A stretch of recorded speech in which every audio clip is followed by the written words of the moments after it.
Zane Grayson wasn't supposed to leave the building, let alone ditch the merger meeting his board had spent 3 months preparing for, but he couldn't sit through another hour of fake smiles and empty promises.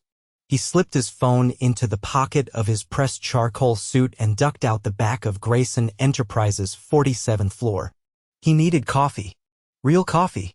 Not the lukewarm stuff his assistant fetched from the in-house barista who used oat milk like it was holy water. So he walked. Down the block, across the street, head down, no bodyguard for once. He hadn't done something this impulsive since college. And it felt good. The bell above the cafe door jingled as he stepped in.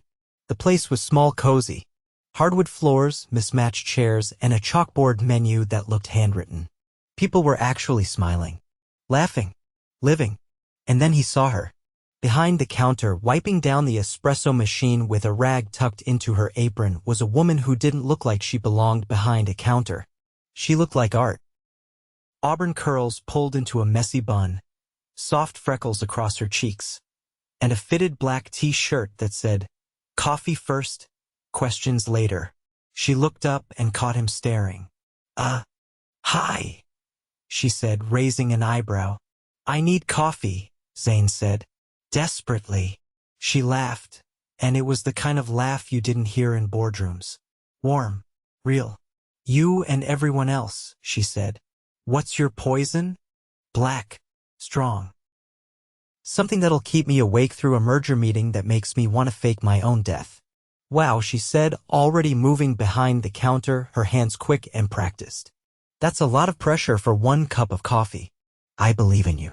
She handed him the cup a minute later, sliding it across the counter like a challenge. "Try that. If you're still asleep, I'll make you another." He sipped and blinked. "Okay. That's actually amazing." "Told you." She leaned on the counter. "You look like you belong in a glass tower, not a corner cafe." "You're not wrong," he said. "But I was dying in there." "Well, welcome to the land of the living." She smiled. "I'm Odessa." Zane paused. "Zane. Cool name." "You too." There was a beat of silence. He didn't want to leave. And he never lingered. "Not like this." "You own this place?" he asked. "My sister and I do," she said, pulling her rag off the counter. "We opened it 2 years ago. I do the coffee, she does the books." "I should hire you away," he said, half joking. "Couldn't afford me," she shot back, grinning. Zane laughed, and it startled him. It had been weeks since something genuinely amused him. "Fair enough. Besides, I like it here. No board meetings. No fake smiles." He raised his cup. "Touché." His phone buzzed in his pocket. He didn't check it. "You're avoiding something," she said. "Maybe. Well, you've got 5 minutes before the lunch rush hits. You want a muffin to go with that existential crisis?" "Yes, definitely." She handed him a blueberry muffin wrapped in a napkin. "On the house. You look like you need carbs." He took it slowly, watching her. "You know, you're kind of dangerous." She tilted her head. "Why? Because I give out free muffins?" "No," Zane said. "Because I walked in here just needing coffee. And now I don't want to leave." Her cheeks flushed, but she held his gaze. "Then don't." And for the first time in years, Zane Grayson didn't rush back to the glass tower.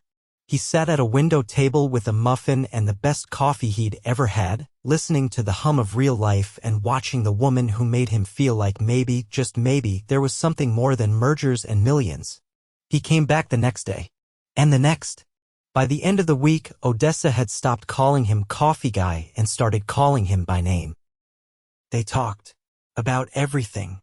She asked questions no one else did about his family, his childhood, what scared him. And he answered. Honestly, he didn't tell her who he was. Not yet. He just wanted to be Zane. Not Zane Grayson, CEO of Grayson Enterprises. Not the billionaire. Just a man who liked her laugh and the way she wore flour on her cheek like it belonged there. But secrets have a way of catching up. And the moment Odessa found out who he really was, everything would change. He knew it. He just wasn't ready to let go yet. Not of her. Zane leaned against the counter, watching Odessa coax steam from the milk pitcher like it was an art. The late afternoon sun cut through the windows, casting soft amber light across the worn floorboards and catching in the strands of hair that had slipped from her bun. She wiped her hands on her apron and turned toward him, raising an eyebrow. "You've been coming here for 2 weeks and still haven't told me what you do," she said, folding her arms. "Unless your job is drinking espresso and stealing all the blueberry muffins." Zane offered her a half-smile. "I'm between meetings. Every day. Some days require more caffeine than others." Odessa narrowed her eyes, leaning just a little closer. "You know, the regulars are starting to think you're some kind of critic. Or a health inspector. Marcy tried to bribe you with a double chocolate croissant yesterday. She succeeded, by the way." She laughed, shaking her head. "You're dodging." "Maybe I like the mystery," he said, then added, "Don't you? I like honesty more." Her tone wasn't playful this time. Zane looked at her, really looked, and for the first time felt the weight of what he was withholding. But saying who he actually was would shift everything. And he wasn't ready to watch her look at him like everyone else did. Calculating, cautious, like he was a problem to solve. So instead, he reached for something real. "I used to draw," he said, "when I was younger, before everything got complicated." That caught her off guard. "Draw? Like art?" "Sketching, mostly. Architecture, buildings, old bridges, fire escapes. I liked lines, structure." "There's something calming about order. You don't anymore?" "I stopped when my dad died. Things moved fast after that." Odessa leaned her hip against the counter, softer now. "How old were you?" 17. She didn't press. Just nodded like she understood the way loss could rearrange everything without warning. "I used to want to be a teacher," she said. "History, maybe. But I didn't finish college. My mom got sick, so I came home." "And coffee stole your heart?" "No," she said, looking around the shop. "My sister did. This place was her dream. I just helped make it happen." Zane glanced toward the back room, the closed door with the staff-only sign. "She's still around?" "She moved to Chicago a few months ago. Her boyfriend got a job there. I told her I'd hold down the fort." "So you're doing this alone?" "I'm managing," Odessa said, then added with a shrug, "mostly." Zane reached for a napkin and pulled a pen from his coat pocket. She watched curiously as he started sketching right there on the counter a rough outline of the café storefront. Clean lines and sharp edges softened by handwritten signs and the tilt of a sun-bleached awning. "You're good," she said, leaning over to look. "Really good. I told you I used to draw. You should have said you were an architect." "I'm not," he said, and the lie tasted more bitter than usual. "Not anymore." Odessa nodded slowly, her gaze dipping to the drawing again. "You should hang that up. Over there." She pointed to the wall near the window. "Customers love that kind of thing." He slid the napkin toward her. "It's yours." She hesitated, then folded it gently and tucked it into her apron pocket. "You're something else, you know that? Is that good or bad?" "I haven't decided yet," she said, but there was a smile tugging at her mouth. The bell above the door jingled and a group of teenagers flooded in, loud and laughing. Odessa straightened, already reaching for cups. Zane stepped back, giving her space. "Hey," she called over the noise. "You coming to the open mic tomorrow?" He blinked. "Open mic. Friday nights. Music, poetry, sometimes really terrible jokes. It's free entertainment. I don't perform. You don't have to. Just come." Zane hesitated. "What time?" 7. "I'll think about it." "Don't think too hard," she said, already scribbling orders on a notepad. "You might miss something worth seeing."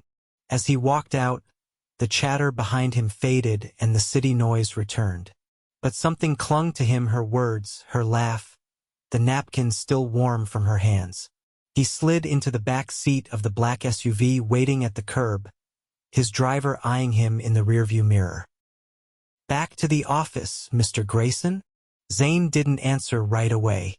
He looked out the window at the cafe, At the girl who didn't know his last name, who didn't care how many zeros were in his bank account. Not yet, he finally said. He wasn't ready for the glass tower just yet.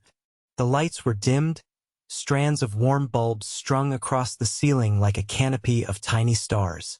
Laughter drifted through the café, punctuated by the sound of a guitar chord being strummed a little too aggressively.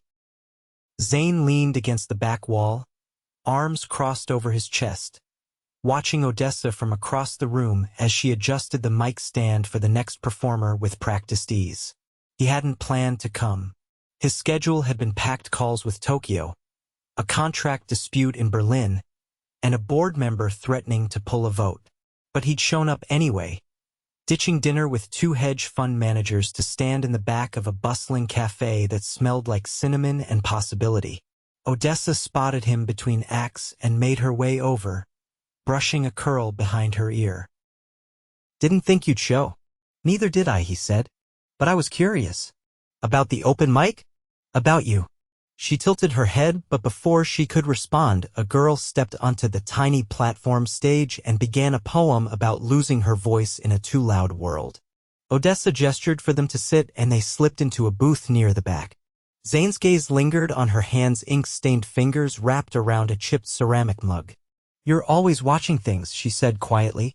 "People. Spaces. Like you're collecting data. I do better when I observe first." "So you're not a performer?" "No," he said. "But I appreciate people who are brave enough to be." Odessa leaned back, her eyes flicking toward the stage. "I used to read at these. When we first started. Before we had a crowd." "What did you read?" "Letters," she said after a pause. "Ones I wrote to my mom when she was in hospice. I never sent them." Reading them out loud made them feel real. Zane didn't speak for a moment. The hum of voices filled the silence between them. Then he asked, "Do you still write?" "Sometimes. It's harder now. Life gets noisy." He nodded, understanding more than he let on. The poem ended with soft applause. Odessa looked down at the table, where someone had etched initials into the wood. "I looked you up today," she said, not lifting her eyes. Zane froze. "I didn't plan to," she continued. "But one of the regulars mentioned your name. Said you looked like someone from Forbes. So I Googled you." He didn't move. The weight of it settled in his chest like concrete. "I saw the articles. The real estate empire. The jet in Singapore. The yacht in Monaco. You're not just a guy who sketches on napkins." "No," he said quietly. "I'm not." "Why didn't you tell me?" "Because I wanted to be someone else for a while. Someone who wasn't constantly being dissected or pitched to. And I was supposed to just stay in the dark?" "No," he said. "I was going to tell you. He stopped himself. I didn't know how to do it without ruining this." Odessa's voice was steady. "You thought the truth would ruin it. I've had people chase me for years. For access. For money. I didn't want to see that look in your eyes." "You mean the one where I realize you're one of the most powerful men in this city? The one where you stop looking at me like I'm just a guy who likes blueberry muffins?" She didn't answer. Another performer started playing a slow, haunting piano piece, and the air seemed to shift. "I didn't lie," Zane said. "I just left out parts." "You left out everything." He reached into his jacket and pulled out a small notebook. The leather cover was worn, the edges soft from use.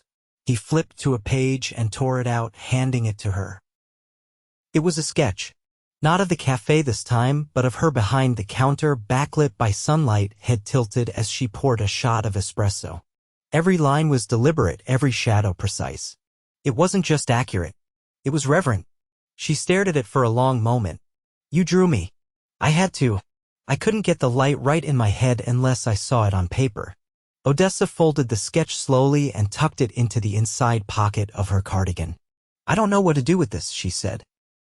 "I liked the man who came in for coffee and didn't know anything about me." "I still don't," Zane said. "Not really. But I want to." She looked at him, really looked, as if trying to find the truth in his expression. Finally, she stood. "I can't promise anything," she said. But I'm not going to pretend this never happened. I'm not asking for promises, he said, rising to stand beside her. I'm just asking for a chance to start telling the truth. She nodded, then walked back toward the stage to introduce the next act, her fingers brushing the folded sketch in her pocket like it anchored her. Zane didn't leave. He stayed until the last performer stepped down and the chairs were stacked and Odessa locked the door behind the final guest. And for the first time, there was no mystery left between them. Just two people standing in a quiet cafe, both wondering what came next. The sky was bruised purple over the city skyline by the time Odessa stepped out onto the rooftop of the building Zane had directed her to. She wasn't sure what she expected, maybe a sleek event space or one of those cold glass terraces with a view you couldn't afford to touch. But what waited for her was nothing like that.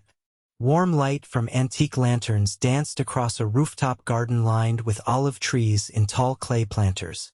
A long table had been set beneath a wooden pergola, draped in white linen and dotted with flickering candles. The scent of roasted garlic and something sweet in the air made her stomach tighten. Zane stood at the far end, sleeves rolled to his forearms, dark hair tousled by the breeze. He'd abandoned the suit jacket, and for the first time, he didn't look like the man from the magazine covers. He looked like the man who'd once drawn her cafe window as if it meant something. Odessa folded her arms as she approached. Are you secretly part of a catering cult? Or does this just happen when you own half the city? I bribed the best chef in Manhattan to make dinner, Zane said, pulling out a chair for her. But I picked the wine myself. That counts for something. She sat slowly, scanning the table. This is a lot. I know, he said, pouring her a glass. But I didn't want to say what I need to say in a boardroom or over a takeaway coffee. Odessa rested her hands on the table, her voice low. You don't owe me theatrics. I don't want theatrics, Zane said. I want you to know the difference between what I had to be and who I actually am. She watched him carefully, her expression unreadable. Then tell me. He took a breath. I became CEO when I was 22. My father left behind a company that was falling apart from the inside.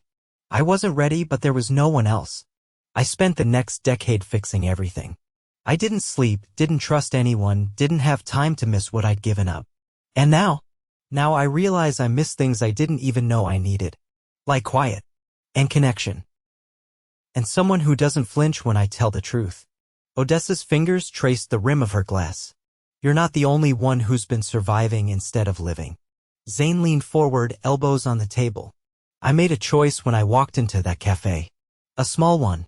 But it changed everything. I thought I just needed air. What I found was a woman who didn't care if I ran a company or drove a beat-up truck. You looked me in the eye and asked about my life like the answer mattered. I didn't expect any of this, she said. I didn't expect you. I didn't expect you either, he said.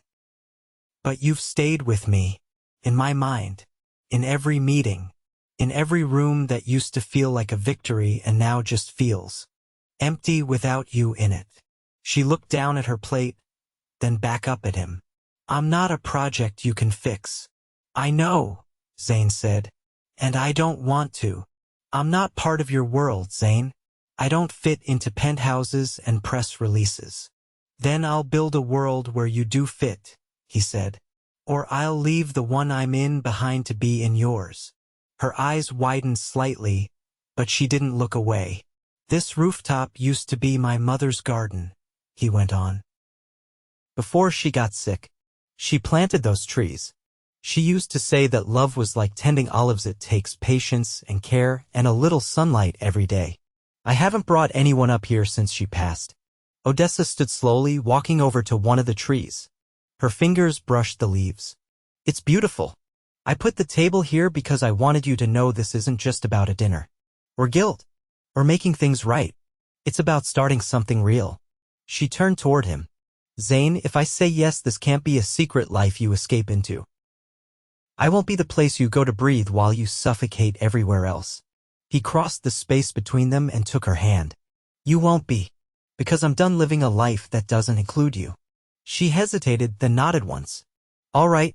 Zane's chest lifted, and for a moment, the city noise below vanished. He reached into his jacket pocket and pulled out a small velvet box. Odessa blinked. "Zane, it's not what you think," he said, opening it to reveal a single antique key on a delicate gold chain. "This is to the café. I bought the building this morning. You'll never owe rent again. No more broken pipes. No more landlords raising prices. It's yours. Permanently." Odessa stared at the key, emotion catching in her throat. "You didn't have to, I wanted to," he said. "Because I believe in what you built. And I want to be part of it. Not to change it. Just to support it. And you." She stepped closer, slipping the chain from the box and holding it in her palm. "You're ridiculous. I'm in love with you," he said simply. "And I don't want to waste time pretending I'm not." Her reply was silent, at first a slow exhale, a soft laugh that turned into something warmer. Then she reached up and looped the chain around her neck, letting the key settle just above her heart. "I'm in love with you too," she said. "Even if you are exhausting." Zane laughed, and it cracked something open in him he hadn't realized had been sealed shut for years. They didn't rush the rest of the evening. They ate slowly, talking about places they'd never been, books they wanted to read, and what it might look like to build a life together, one that had nothing to do with stock options or 5-year plans. When the candles burned low and the city lights glittered like scattered gold, Zane walked her to the elevator and kissed her like he'd waited years to remember what tenderness felt like. And as the doors closed, Odessa touched the key at her chest and smiled, because somehow a man who'd gotten lost in a world of power and pressure had found his way back to something real. All because, one ordinary morning, he'd walked into her café for a cup of coffee, and never left. The morning sun poured through the café windows, casting gold across the polished countertops and the soft, worn tables where customers sipped and murmured. Odessa stood at the register, scanning the room with an odd sense of stillness. Not because things were quiet, in fact, the line stretched nearly to the door, but because the weight she'd carried for so long had finally shifted. Not disappeared, but moved, balanced somehow. Zane leaned against the far counter in a dark navy sweater and jeans, sleeves pushed up, a to-go tray in one hand. He'd shown up before the doors even opened, saying he wanted to help with the rush. She hadn't corrected him. Seeing him hand a latte to a harried mother while her toddler clung to her leg had been worth every spilled drop. "You know this place moves faster than a stock floor during happy hour," Odessa called to him as she passed, juggling 2 cappuccinos and a croissant. "I'm keeping up," he replied, reading a receipt with exaggerated concentration. "I haven't broken anything yet. You're folding pastry bags like they're acquisition contracts." He looked up, deadpan. "Precision is everything."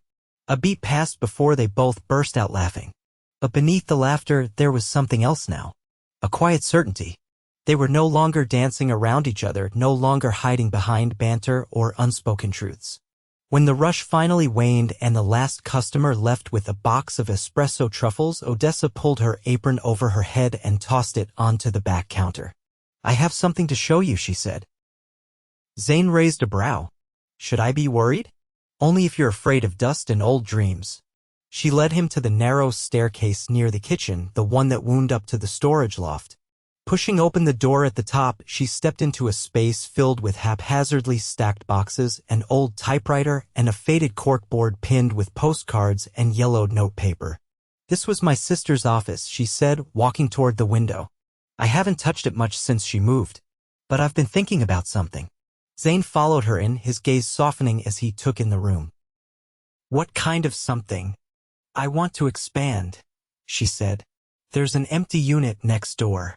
I could knock through the wall, add a real baking station, maybe a few more tables. We could bring in live music again, open for Sunday brunch. It's time." He stepped beside her, hands in his pockets. "You don't need my permission." "I don't want permission," she said. "I want you to see it, because I want you to be part of it." "I'm in," he said instantly. "Whatever you need." She turned to him, eyes gleaming. "Even if I paint the walls bright teal?" He pretended to wince.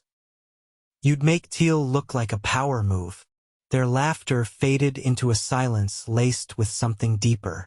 He reached for her hand, intertwining their fingers. "I never thought I'd find peace in a place like this," he said. "But you made space for it. For me." Odessa leaned into him, her forehead resting against his. "You didn't just find it. You stayed." He kissed her slowly, with the kind of tenderness that had nothing to prove and everything to promise. And in that moment, the past, the weight of years spent in survival mode, melted into something new. Later that afternoon, Zane took her to a gallery tucked between two brownstones on a quiet street in Soho. The owner, a wiry man with paint-stained glasses, greeted them with a nod and left them alone in a private viewing room. On the wall hung 7 framed sketches. Odessa stepped closer, her hand flying to her mouth. Each drawing was of the café captured in different light from different angles. Her behind the counter, her hand pressed to the window glass, the chalkboard menu half erased behind her. "You did these," she whispered. Zane stood behind her, his voice low. "I wanted to remember every moment I had with you, and this was the only way I knew how." She turned, eyes wet. "You never told me. I wasn't sure I'd ever get the chance." She reached for his hand. "You're getting every chance now." He stepped forward, pulling her into his arms. "Then I'm not wasting any of them." That night, after dinner at a quiet bistro where they toasted with honeyed champagne and shared a dessert she insisted was meant for 2 but he knew she could finish alone, Zane led her to a small brownstone in Brooklyn. The front door creaked open to reveal a space filled with soft light, high shelves lined with books, and a table set for 2 near a fireplace. "I bought this last month," he said. "Quiet neighborhood. Good light. Close to the cafe. It's ours if we want it." Odessa walked slowly through the room, her fingertips grazing the edge of the mantel. "You planned this." "I hoped for it," he said. "There's a study upstairs. For your writing. And a small studio. For sketching. Or for nothing at all. Whatever you want." She crossed the room and kissed him slowly, deeply, like someone marking a moment they knew would never be forgotten. They moved in 3 weeks later. The grand opening of the café's expansion drew a line around the block. Zane worked the espresso machine with a ridiculous apron that said CEO, Caffeine Executive Officer, while Odessa gave tours of the new reading nook and rooftop herb garden. When the first snow fell, they curled up on their brownstone sofa with mugs of spiced cider, her head on his chest, his hand tracing lazy circles against her arm. There were no more secrets. No more shadows. Just the steady rhythm of 2 people who'd found each other when they least expected it. On a quiet Sunday morning, Zane pulled open a drawer and placed something in her hand. It wasn't a ring. It was a folded sheet of paper with a sketch of her laughing, framed by ivy and morning light. "I want to spend the rest of my life drawing you," he said. "And loving you."